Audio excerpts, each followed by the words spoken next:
Hello, నేను miss రావు. 2024 ఎన్నికల్లో ఎందుకు ఓడిపోయాము అనేది జగన్మోహన్ రెడ్డి గారికి ఇప్పటివరకు అర్థం కాలేదు.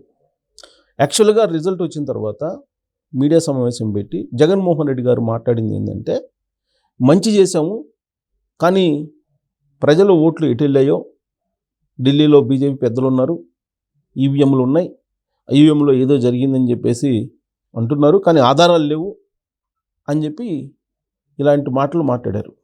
అంటే ఓటమికి కారణాలు ఏంటి అనేది ఆయనకి తెలియలా ఇప్పటి వరకు కూడా.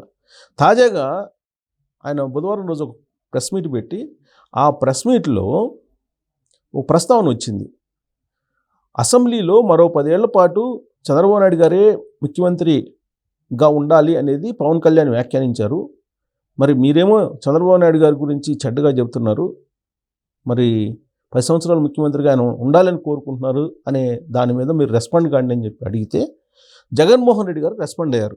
ఆయన స్పందన విన్న తర్వాత 2024 ఎన్నికల్లో ఆయన ఎందుకు ఓడిపోయారు అనేది చాలా క్లియర్గా ఆయనకు అర్థమైనట్టుంది. కాకపోతే చెప్పడానికి మొహమాట పడ్డారు ఇప్పటిదాకా. ఆయన ఏమన్నారు అనేది ఒకసారి ఆడియో నీకు వినిపించి చూపిస్తాను.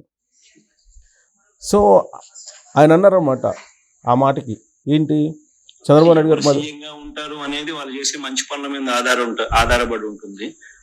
ప్రజలు వాళ్ళను ఆశీర్వదించేదాన్ని బట్టి ఉంటుంది.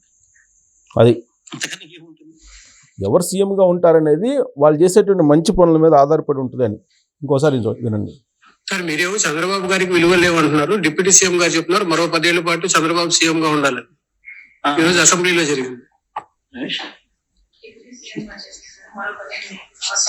సో దాని మీద అన్నమాట రెస్పాండ్ అవుతారు. ఇప్పుడు ఎవరు సీఎంగా ఉంటారు అనేది వాళ్ళు చేసే మంచి పనుల మీద ఆధారపడి ఉంటుంది. ప్రజలు వాళ్ళను ఆశీర్వదించేదాన్ని బట్టి ఉంటుంది. అంటే ఈయన మంచి పనులు చేయలేదు అనేది ఒప్పుకున్నానంట. మంచి పనులు చేయలేదు కాబట్టి 2024 ఎన్నికల్లో ఈయన్ని 11 స్థానాలకు పరిమితం చేశారనేది ఇంతకాలం తర్వాత ఆయనకి అర్థమైంది. అది కూడా ఎప్పుడు ఏ సందర్భంలో అర్థమైందంటే, 10 ఏళ్ల పాటు చంద్రబాబు నాయుడు గారు ముఖ్యమంత్రిగా ఉండాలని చెప్పేసి అసెంబ్లీ వేదికగా పవన్ కళ్యాణ్ గారు రెస్పాండ్ అయితే, ఆ రెస్పాన్స్ మీద జర్నలిస్టులు అడిగినటువంటి క్వశ్చన్కు ఆయన యథాలాపంగా ఇచ్చినటువంటి సమాధానంలో ఆయన మంచి పనులు చేయలేదు 2019 నుంచి 2024 మధ్యకాలంలో అనేది జగన్మోహన్ రెడ్డి గారే ఆయనే స్వయంగా ఒప్పుకున్నారు. అంటే డైరెక్ట్గా ఒప్పుకోవట్లేదు కానీ ఇండైరెక్ట్గా ఆయన ఒప్పుకున్నారు. మంచి పనులు చేస్తే ప్రజలు ఆదరిస్తారు, ప్రజలు ఎవరు ఆదరిస్తే అంతిమంగా వాళ్ళు ముఖ్యమంత్రి పదవిలో ఉంటారని చెప్పి ముక్తాయించారు ఆయన. అంటే జగన్మోహన్ రెడ్డి గారు ఇప్పటి వరకు నాకు అర్థం కాలేదు, నేను ఎందుకు ఓడిపోయాను, ఇంకా మంచి ఉంది, నేను మంచి చేశాను అనేది చెప్తూ వచ్చారు కదా. కానీ ఆయనకి తెలుసు ఎందుకు ఓడిపోయారు, ఎందుకు 11 స్థానాలకు పరిమితం అయ్యారు అనేది ఆయనకు బాగా క్లారిటీ ఉంది. ఇప్పటివరకు ఆయన దాచిపెట్టారు, ఇప్పుడు బయటపడ్డారు. సో ఇంతకీ పవన్ కళ్యాణ్ గారు అసెంబ్లీలో ఏమన్నారు అనేది ఒకసారి విందాం. మేము ఆయన ఏ కళ అయితే కన్నారో ఆ కళ నెరవేర్చడానికి, పూర్తి చేయడానికి మేము అందరం సంసిద్ధంగా ఉన్నామని తెలియజేసుకుంటూ, మీరు 5 సంవత్సరాలు కాదు గౌరవ ముఖ్యమంత్రిగా తెలియజేసిన అధ్యక్ష, మీరు ఇంకొక దశాబ్దం కూడా ఈ రాష్ట్రానికి ముఖ్యమంత్రిగా కొనసాగి.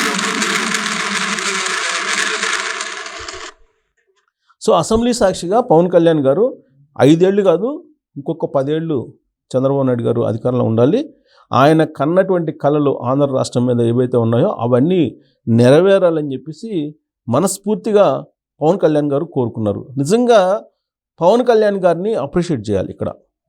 ఎందుకంటే జనసేన పార్టీ అధినేత 100కు 100% స్ట్రైక్ రేట్ తోటి 2024లో ఆయన 21 స్థానాలకు 21 గెలుచుకున్నారు. అంత పవర్ఫుల్ లీడర్ ఆయన.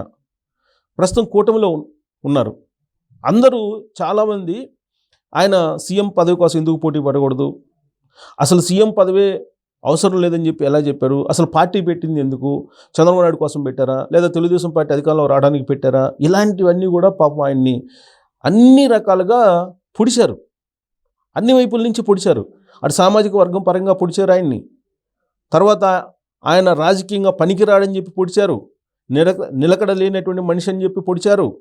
తర్వాత ఆయన ఒకసారి చెప్పింది ఇంకోసారి చెప్పడని చెప్పి రకరకాలుగా ఆయన్ని కిడ్డింగ్ చేశారు, సోషల్ మీడియాలో వేటాడారు వైఎస్ఆర్ కాంగ్రెస్ పార్టీకి సంబంధించినటువంటి వాళ్ళు. అయినప్పటికీ ఆయన మాత్రం ఒక స్థిరమైనటువంటి నిర్ణయాన్ని తీసుకున్నారు. ఆ నిర్ణయం మీదనే కట్టుబడి ఉన్నారు. రాష్ట్ర ప్రయోజనాలే తనకు ముఖ్యము, ముఖ్యమంత్రి పదవి అవసరం లేదు అని చెప్పి ఆయన అనౌన్స్ చేయటం అనేది చిన్న విషయం కాదు. ఏ రాజకీయ పార్టీ అధినేత కూడా ఆ విధమైనటువంటి నిర్ణయం తీసుకోరు. పైగా చంద్రబాబు నాయుడు గారు మరొక 10 ఏళ్ల పాటు ముఖ్యమంత్రిగా ఉండాలి అని చెప్పి ఆయన కోరుకుంటున్నారు. దాని వెనుక ఆయనకు ఉన్నటువంటి దూరదృష్టి ఎంత అనేది గ్రహించాలి. చంద్రబాబు నాయుడు గారు ముఖ్యమంత్రిగా ఉంటే ఆంధ్రప్రదేశ్ భారతదేశంలోనే నెంబర్ 1 అవుతుంది. 2047 నాటికి నెంబర్ 1 చేయాలి రాష్ట్రాన్ని. దానికి సంబంధించిన విజన్ని కూడా తయారు చేశారు చంద్రబాబు నాయుడు గారు. అందుకే చంద్రబాబు నాయుడు గారిని దగ్గర నుంచి చూసినటువంటి పొలిటీషియన్గా తనకి సీఎం పదవి కంటే కూడా రాష్ట్ర ప్రయోజనాలు, రాష్ట్ర అభివృద్ధి, రాష్ట్ర ప్రగతి ముఖ్యం అని చెప్పేసి పవన్ కళ్యాణ్ గారు భావించారు. ఏ పార్టీ లీడర్ కూడా రాజకీయ చరిత్రలో ఈ విధంగా స్టాండ్ తీసుకొని నిలబడినటువంటి లీడరు కనిపించలే. నాకైతే దాదాపు 3-4 దశాబ్దాలుగా నేను చూస్తూ ఉన్నా.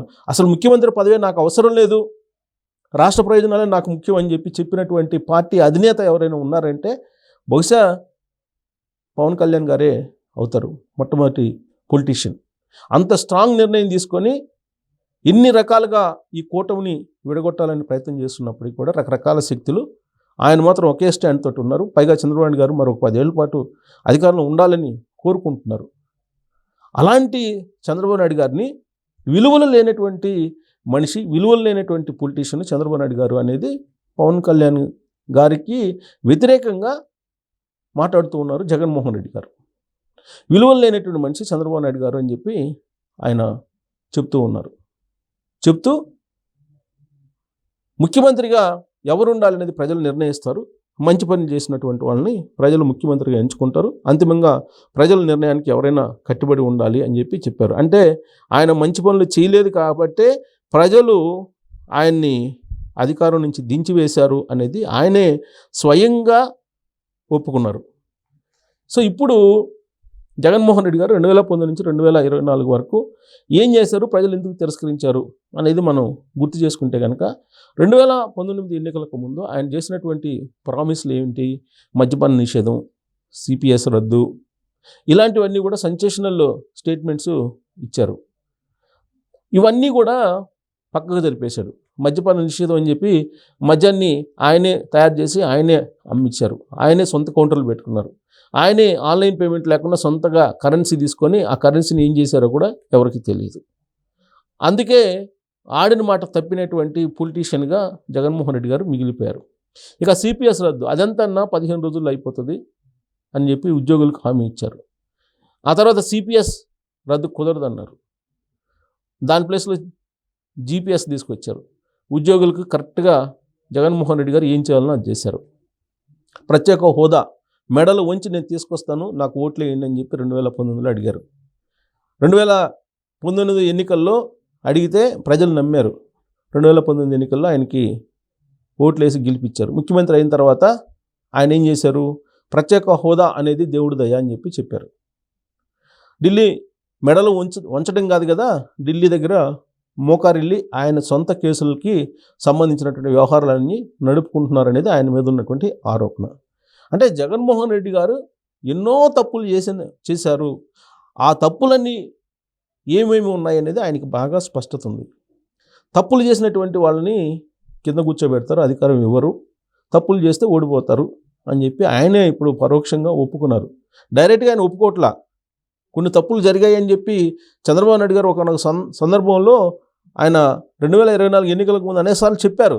2014 నుంచి 2019 వరకు కొన్ని తప్పులు జరిగాయి, ఈసారి జరగకుండా చూసుకుంటానని. కనీసం ఆ మాట కూడా జగన్మోహన్ రెడ్డి గారి నోటి నుంచి రావట్లేదు. కానీ పరోక్షంగా ఇప్పుడు ఆయన మాట్లాడినటువంటి మాటలు సోషల్ మీడియాలో వైరల్ అవుతున్నాయి. ఎన్నో తప్పులు చేస్తే తప్ప 11 స్థానాలకి పరిమితం కాలేదు జగన్మోహన్ రెడ్డి గారు. కాబట్టి ఆయన చేసిన తప్పులు ఏంటి అనేది ఇప్పటికైనా చెప్పి ప్రజలు మరొకసారి నేను తప్పు చేయనని చెప్పి కనుక కోరితే బహుశా ఆయన గురించి ఆలోచిస్తానేమో. కానీ నేను చేసిన మంచి అలానే ఉంది, నా మంచి వాళ్ళకి అక్కజెల్లెమ్మలకు అవతాతలకు కనిపించడం లేదు, ఈవీఎంల్లో ఏదో చేశారు, ఇలాంటివి చెప్తే కనుక ప్రజలు గమనిస్తూ ఉంటారు అనేది జగన్మోహన్ రెడ్డి గారు గుర్తుంచుకోవాలి.